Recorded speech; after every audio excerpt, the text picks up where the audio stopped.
So what you're saying is it's not enough. Just write it off like a prescription drug. You've been fussing how we never touch, but who can bother with this kind of fussing when we've been walking this blind? Frustrated, outdated, what's on your mind? Drove for this time, all on the line. Try trading me places, what would you find? Hey everyone, it's Grace and welcome back to my channel. So today I did an affordable graduation makeup look. May mag-graduate pa ba guys? Nawala sa isip ko na March na pala, tapos graduation na. Nalaman ko lang na yung pamangkin ko may level up, moving up ceremony, ganon. Tapos ang dami na nag-graduate. Sabi ko, oh my gosh, nasa to-do list ko to nasa to-do list bet yeah. So yung budget ko for this makeup look, everything that I use is below 300 pesos. Gusto ko sana targetin yung 200 pesos. Pero as always, gusto ko yung i-recommend ko sa inyo guys. Kahit mura siya, talagang maganda or talagang sobrang worth it yung pera nyo. Hindi kayo mahihinayang na, mura na nga, tapos parang isang beses nyo lang gagamitin or for the sake of just trying to fit dun sa budget. So, trinay kong habulin yung makeup look na sinuot ko sa graduation ko. Kasi alam ko, very like rose gold yung eye ko nun from what I remember. Pero nagmukha siyang bronze. Mas bronze yung makeup ngayon. Tsaka yung lip color halos pareho lang and everything. So, grabe! It's been 2 years since I graduated. Actually, July ako nag-graduate kasi trimester kami. So, July 1, 2017 ako nag-graduate. Parang feeling ko a week ago lang yon. So, I can't believe na 2 years graduate na ako. Magto 2 years na akong graduate. Tapos, wala. Ayun, gusto kong bumalik sa eskwela. Kasi parang, ang hirap mag-adult, guys. But, yeah, hopefully you like this makeup look. And don't forget to click the subscribe button down below. Don't forget to give this video a thumbs up. And let's get on to it. Hi guys, so today I'll be doing a graduation makeup. So I already did my makeup off cam, and I also did my brows because that's the boring part. The brow product I use is the Detail Makeover Make It Pro Starter Pen in Brunette. I really like this. I love this better than the Careline Best Brow Liner. I feel like it's a lot better. Then for my eyeshadow, I use the EB Pro Play Palette. I've recommended this countless times in my channel, but yeah, I suggest you don't put anything on your face first before doing your makeup because this one has a bit of fallout. But other than that, I do love this palette. So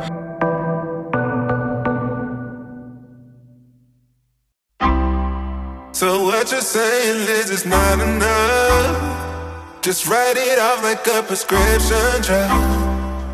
You've been fussing how we never touch, but who can bother with this kind of fussing when we've been walking this blind? Frustrated, outdated, what's on your mind? Drove for this time, all on the line. Try trading me places, what would you find? When we've been walking this blind, frustrated, outdated, what's on your mind? So what you're saying is it's not enough. Just write it off like a prescription drug.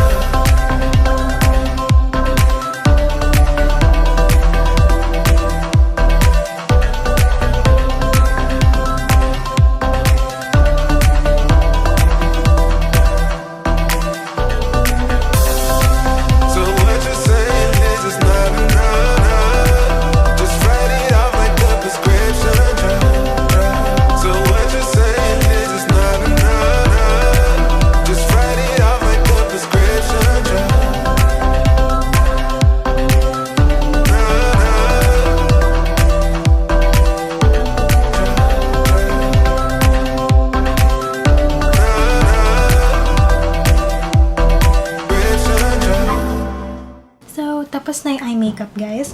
So, next would be primer. Now, mahirap mag-recommend ng primer. You can use the Quick Effects No Shine Mattifier. Ubus na kasi yung ganun ko. So, today, I'll be using the Careline Blur Stick.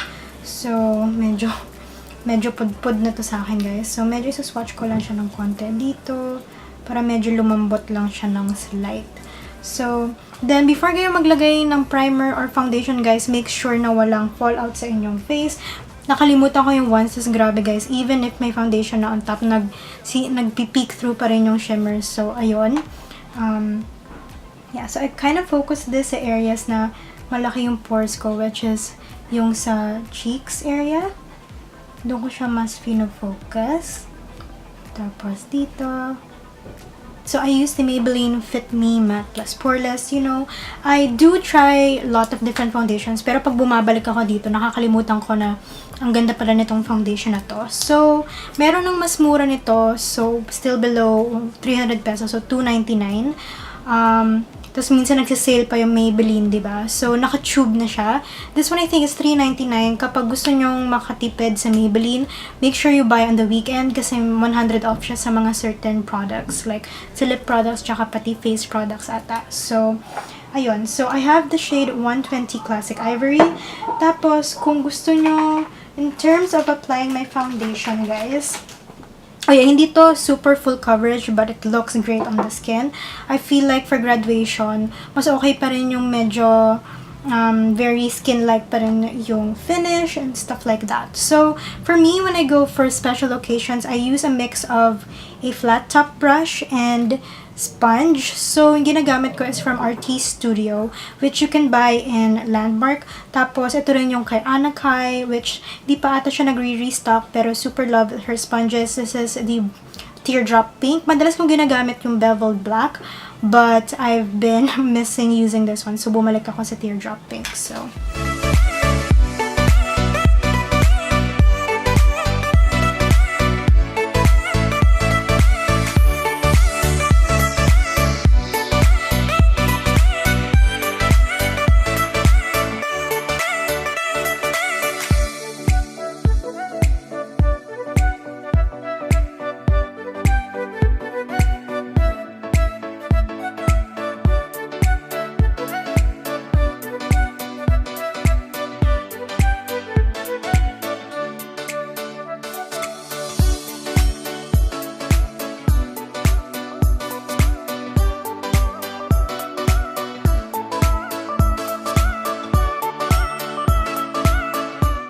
okay, so for concealer, ito, online nyo to bibilhin. Kaso, super ganda kasi ng concealer nito. So, wala akong ibang naisip. The Saem Cover Perfection Tip Concealer. So, for areas na sa tingin nyo, mas kailangan nyo pa ng coverage. Dito, more on texture yung problem ko kasi nagda-dry up na yung pimples and stuff like that. To be honest, I can make do without the concealer just in case kailangan nyo na extra coverage. Ito. Pero ito rin kasing gagamitin ko sa ilalim ng aking eyes. So, I use 02 to conceal imperfections and then I use 1.75 underneath my eye.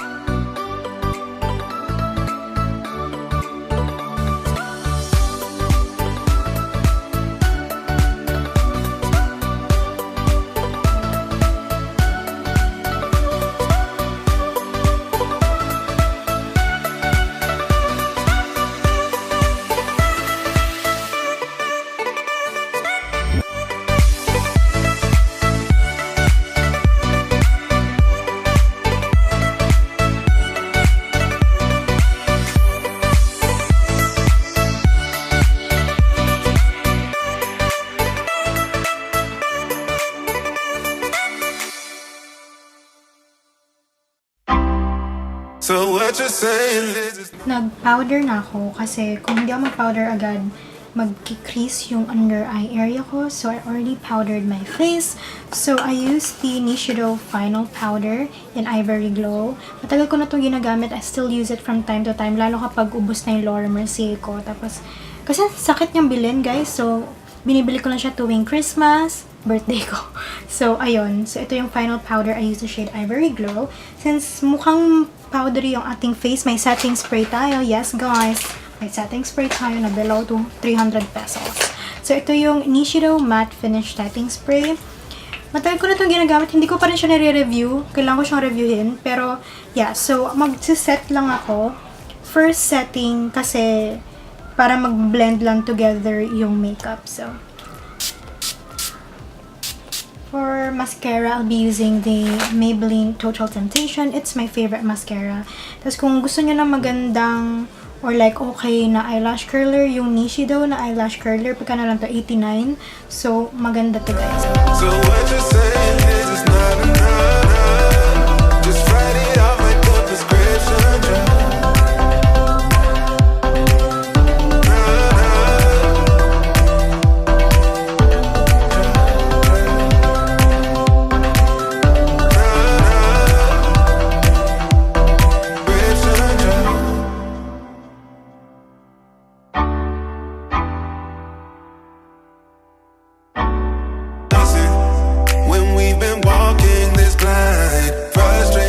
So, next would be contour. My cheekbones are pretty high. Kita yung may ano talaga siya dyan. Yung pag-contour, guys, there is proper way of contouring for everybody. So, kung ano lang nakikita nyo sa YouTube, depende rin kasi sa face shape nyo. So, it's nice to kind of find the contour way, yung tamang pag-contour sa face shape nyo. Hindi ko naman ba't hirap ang magsalita.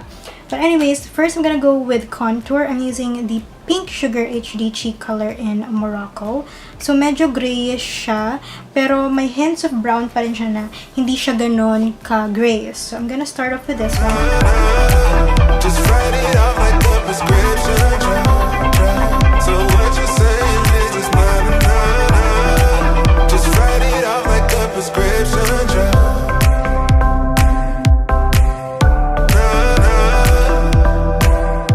Okay guys, so after contouring, I like to bronze. So, gagamitin ko is yung Vice Aura Contour in Porshur. Really like this. Contour siya, pero medyo warm siya. So, ginagamit ko siya as bronzer. Tapos, for blush, gagamitin ko tong Shawill Nude Blush Palette in number 2. Sobrang mura lang to guys, 168 pesos. Tapos, 3 shades na may kukuha mo. Tapos, parang may bronzer shade na rin siya dito. Kaya ako siya pinapakita.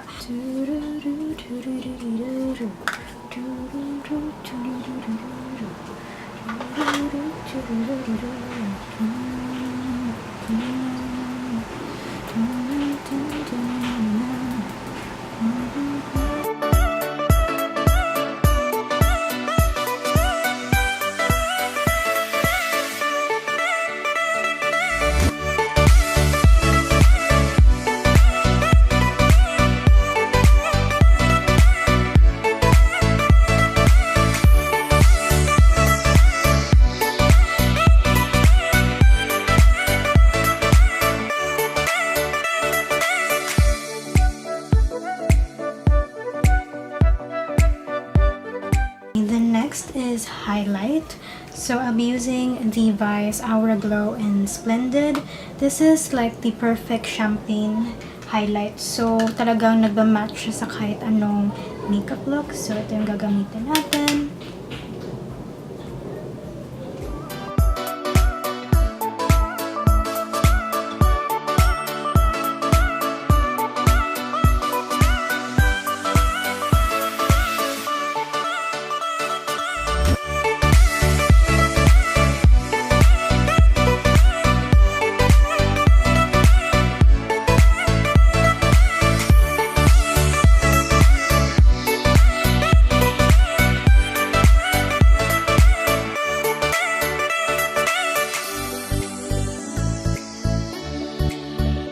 Nag-reapply na ako ng mascara and also I did my lash line area.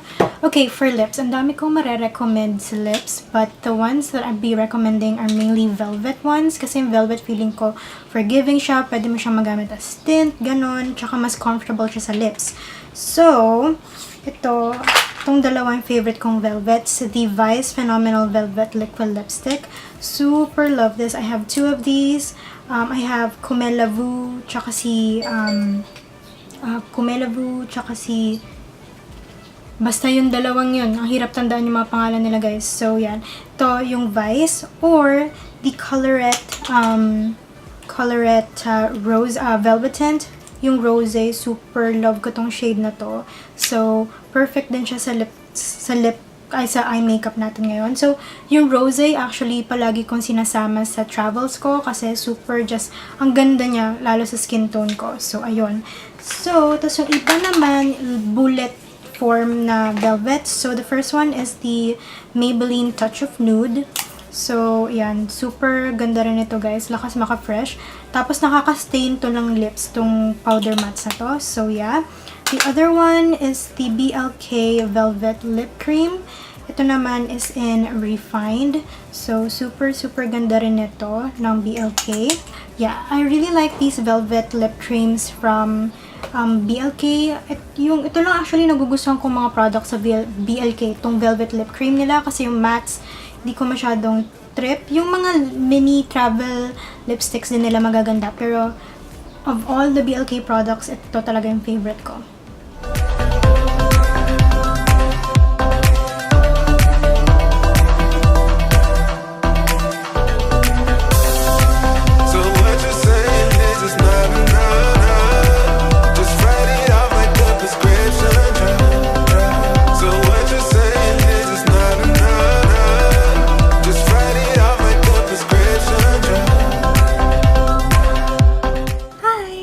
Tapos na ang ating makeup. So, yeah, hopefully you guys like this look and I feel like you can never go wrong with this type of eye look. I feel like it will work with a lot of different outfits and stuff like that. Yung sinuot ko sa graduation ko, actually parang nude pink na dress yon. Tapos, you can always play safe with a nude lip. So, yeah, hopefully you guys like this video. I tried to make it as beginner friendly as possible even sa eyes. So, yeah, hope you guys like this video. Again, please don't forget to click the subscribe button down below. Don't forget to give this video a thumbs up and I'll see you guys in my next video.